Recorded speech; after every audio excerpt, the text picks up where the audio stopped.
রাজধানীর উত্তরায় নির্মাণাধীন বাস র্যাপিড ট্রানজিট প্রকল্পের গার্ডার ক্রেন থেকে ছিটকে পড়ে প্রাইভেট কারে থাকা শিশুসহ ৫ জন নিহত হওয়ার ঘটনায় বেঁচে যান নবদম্পতি হৃদয় ও রিয়ামণি। সোমবার দুর্ঘটনার পর থেকে উত্তরার একটি হাসপাতালে তারা জরুরি বিভাগে চিকিৎসকদের পর্যবেক্ষণে ছিলেন।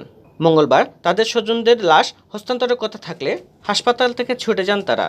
বাবা ও মাকে শেষ দেখা দেখতে গিয়ে কান্নায় ভেঙে পড়েন নবদম্পতি হৃদয় ও রিয়ামণি। হৃদয় বলেন, সরকার কোথায়, প্রশাসন কোথায়? এত ব্যস্ততম একটি সড়কে এভাবে কাজ করা হচ্ছে কোনো নিরাপত্তা ছাড়া। আজকে আমাদের গাড়ির উপর পড়েছে, অন্য কারো গাড়ির উপর পড়তে পারত। এই দায়ভার কে নিবে?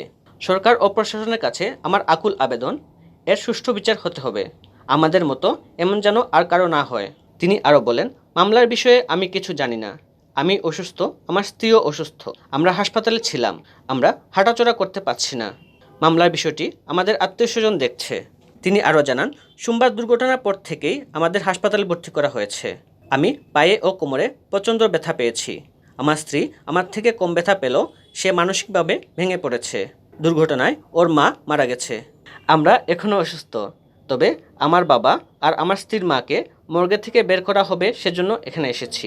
স্বজনদের দাফনের বিষয়ে তিনি বলেন, আমার বাবাকে আমাদের গ্রামের বাড়ি মেহেরপুরে দাফন করা হবে, আর আমার শাশুড়িকে আমার মামা শ্বশুর নিয়ে যাবেন জামালপুরে, সেখানে দাফন করা হবে। প্রসঙ্গত, সোমবার বিকেলে উত্তরা জসিমউদ্দিন এলাকায় আড়ঙ্গের সামনে ক্রেন দিয়ে একটি গার্ডারে উপরে উঠানো হচ্ছিল। এ সময় ক্রেন উল্টে গিয়ে একটি প্রাইভেট কারের উপরে পড়ে। গার্ডার পরে প্রাইভেট কার দুমড়ে মুচড়ে যায়। এতে প্রাইভেট কারের ভিতরে থাকা 7 জনের মধ্যে 5 জন নিহত হন।